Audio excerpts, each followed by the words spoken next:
3. During all this time, there have been many instances of cooperation and understanding between Muslims and Christians, and Jesus himself has never ceased to hold the highest possible place in the mind of Islam. But the background of thinking in Christendom about Islam, with the possible exception of the Christian communities in Muslim lands, has hardly ever, until recently, considered the possibility that Muslims might take any part in the rethinking of religious matters in any sense which might be of interest to, let alone of any value to, Christians. The dramatic change which has taken place in this attitude in recent years is reflected in the increasing number of writings by men of importance in the West who have begun to consider this possibility, and also, equally important, the far greater currency of these ideas. To write is not enough, the words must be read. To read is not enough, it must be understood.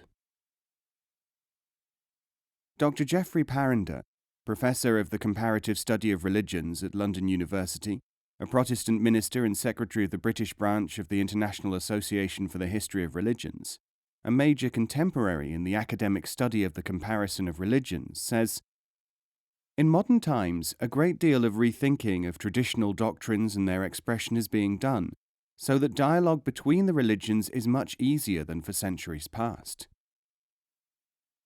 Some doctrines, at least, have been expressed in language that is outdated and often incomprehensible. Ideas that Christ came from up there, intervened in the world and played a superhuman role, may need changing to fit conceptions of God as ever present in the world, and of Jesus as fully human and historical. Islam may share with Christianity in this process of rethinking." Jesus in the Qur'an, London, Faber and Faber, 1965. Individual friendships between Christians and Muslims have been a part of our common history and cultural life for almost 14 centuries. The effects of these, most of them probably undocumented, continue and must have the most important role in dialogue and mutual understanding. The following instance, found in a general circulation book of reminiscences with an enormous world sale, is quoted because it is typical, rather than as an occasion for special remark. The Italian Duke, Alberto Denti di Piragno, who lived for many years as a doctor in Islamic countries of the Arabs and Africa, writes of the deep affection between the apostolic vicar in Libya and the mayor of Tripoli. The bishop knew every detail of the life of Mu'addin ben Arabi, a famous Arab mystic of about the year 1200, of whom I had never heard. He continues, "The friendship between the bishop and the pasha was one of the most extraordinary I have ever seen. I have never met two men who were, on the surface, more directly opposed in temperament, and rarely have I come across a deeper and closer friendship. The Italian was of modest origin, the Arab the head of a princely family which had once ruled the country. The bishop held to the simple and pure faith of St. Francis of Assisi. The prince was a fervent and practicing Mohammedan. The humble Christian had an encyclopedic erudition. The Muslim nobleman was illiterate. I had often asked the bishop about his friendship with the pasha, endeavouring in my curiosity to discover on what it was based. He was always evasive in his reply. Sometimes he did not reply at all, and confined himself to raising his shoulders and blowing into his beard. The more I came to know the Arab noblemen, however, the more I discovered what they had in common. For example, their indifference to illness, their complete disregard of material considerations, their deep understanding of human suffering and misery, and their charity, which was unsmirched by egotism and knew no limits. Both of them submitted to a higher will with the blind faith of children. At a certain point I realized that, just as the various elements in a mosaic form a single design when placed together, so the mental attitudes of the two friends were part of a single spiritual conception, which I was at last able to recognize. The Duke continues that he at last told the bishop that he had decided that their friendship was a friendship between Franciscans, and the Franciscan replied, "I have learnt much from this man." Piranio continues, "The younger of the two friends died first. Suddenly the uncertain equilibrium of his metabolism was shaken, and the bishop, who had remained a simple friar, collapsed. I was far away from Tripoli when it happened, and only later did I learn how the apostolic vicar had died serenely, surrounded by confreres and nuns, gripping the hand of his old friend the Pasha, who in his sorrow seemed turned to stone, while in the cathedral, in the mosque, and in the synagogue men of different creeds prayed that God would postpone the appointed hour." Alberto Denti di Piranio, A Cure for Serpents, London, Consul, 1965. A Book Society recommendation originally published in Britain in 1955 by André Deutsch. Now this account represents the relationship of two men of God, meeting, living, and working in what we might call the intermediate period, the post-Crusades era, but yet the time of colonialist rule of a Muslim country, under circumstances which, one might be forgiven for thinking, mutual understanding between members of the ruled and allies of the ruling power would be extremely difficult. An outside observer might well conclude that after the colonialist period, the beliefs of the occupying power would be discredited, to say the least. And yet today, in independent Libya, as anywhere else in the world of Islam, you may speak a single word against Jesus only at your peril. The teachings of Islam, that Jesus came from God and invited people to surrender to God, are part of the knowledge of every Muslim. Note the following passages from the Qur'an. God giveth thee tidings of a word from him, whose name is the Messiah, Jesus, son of Mary. 3:40-45. And in chapter 2, verse 136, Say, we believe in God, and that which hath been sent down to Abraham and Ishmael and Isaac and Jacob and the tribes, and that which hath been given to Moses and to Jesus, and that which was given to the prophets from their Lord. No difference do we make between any of them, and to God we are resigned.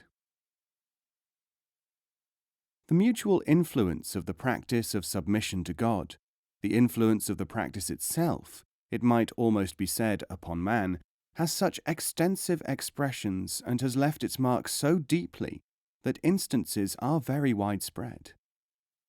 We can even find a typical example, and there may be more than one, in the extremely scanty documentation of the history of Muslim rule in Switzerland, nearly 600 years before the foundation of this venerable university. It concerns the devout Saint Mayol, the abbot of the monastery of Cluny in Burgundy, and his encounter with the Muslims here. Such was the respect in which qualities compelled people to hold him, that his name was once seriously mentioned for the high and exalted office of the papacy. Shawani's translation of Raynaud's Invasions, 1836, Ashraf, Lahore, Pakistan, 2nd edition, 1964. The saint had been on a pilgrimage to Rome, and on his way back was captured by the Muslims, who dominated the countryside. He was held prisoner in a cave, and the Muslims, touched by the unalterable calm of the prisoner, sought to make his lot a little better. Thus, when he required some food, one of them, after washing his hands, prepared a little paste on his shield, cooked it, and handed it over to him with great respect and consideration. One of his captors reminded another that he should respect the Bible which the abbot carried with him, as the book of Jesus. The abbot was ransomed by the monks of Cluny and set free by his Saracen captors, and this anecdote is still remembered, though it happened in the year 972 of the Christian reckoning. It is retold in a book reissued by a Muslim publisher and read in Islamic countries, whose latest edition is dated 1964. Thus does the basis of dedication resound down the centuries without diminution, for 1,000 years. The submission to the will of God, or surrender to God, has for Muslims a social and administrative equivalence. Since the Qur'an enjoins certain forms of behavior, of conduct of state, and the cultivation of moral virtues, these are, for the Muslim, requirements of God, and hence their discharge constitutes surrender to God in the fullest sense. Christian virtues, too, have been expressed in the same way and for similar reasons. We are often reminded that much Western law is based on this concept. Reinhardt's French work about Islamic communities in Europe, including Switzerland, where Muslim suzerainty from its centre in Fraxinay in Provence lasted for many decades, notes the respect which was felt for the achievements and character of the Saracens who ruled so much of Europe. While many clerics regarded these Muslims as pagans and idolaters, the troubadours and poets speak of them with astonishing respect and approval. Reinhardt says that if the Muslim rulers, some of whom were certainly in occupation at Geneva, were to come back to life, they would be utterly shocked to find the great changes which have occurred in the respective positions of the Muslims and Christians in Europe. But when the first impressions have been obliterated, they would be agreeably surprised at the important place given to their exploits by the old romance writers of France, and as their spirit world would be accustomed to great and adventurous deeds, it would surely pay homage to the sentiment of courtesy which ennobled the barbaric manners of ancient Europeans, and which now seems, alas, to be disappearing day after day. Invasions des Sarrasins en France et de France en Savoie, en Piémont et en Suisse, translated by Haroun Khan Shawani, Lahore, Ashraf, 1964 edition. Feelings of respect and interest in an allied system have not been one-sided. In the popular, narrative, and lighter areas of oral admonition, it has been customary for Muslims and Christians to take each other's virtues as texts for teaching. There is a half-humorous tale told among Muslims of the Muslim who asked a Christian why he did not embrace Islam. The Christian said, "There are two Islams, the one which you practice, and the Islam of the Qur'an. If I were to try to live up to the Qur'an, it would be too difficult for me, for it requires man to make tremendous efforts to improve himself, and I could not receive any absolution from any man as a Muslim." "But," said the Muslim, "what about the Islam that you call the other kind of Islam, that which I practice?"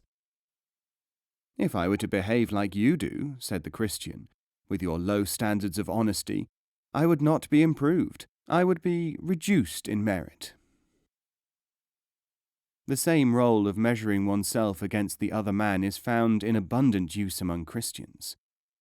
Thus, from the early days of confrontation between the two religions, Christians are frequently on record as contrasting, in approach to their flocks, the achievements, industry, piety, and so on of the Muslims, as against their own current conduct.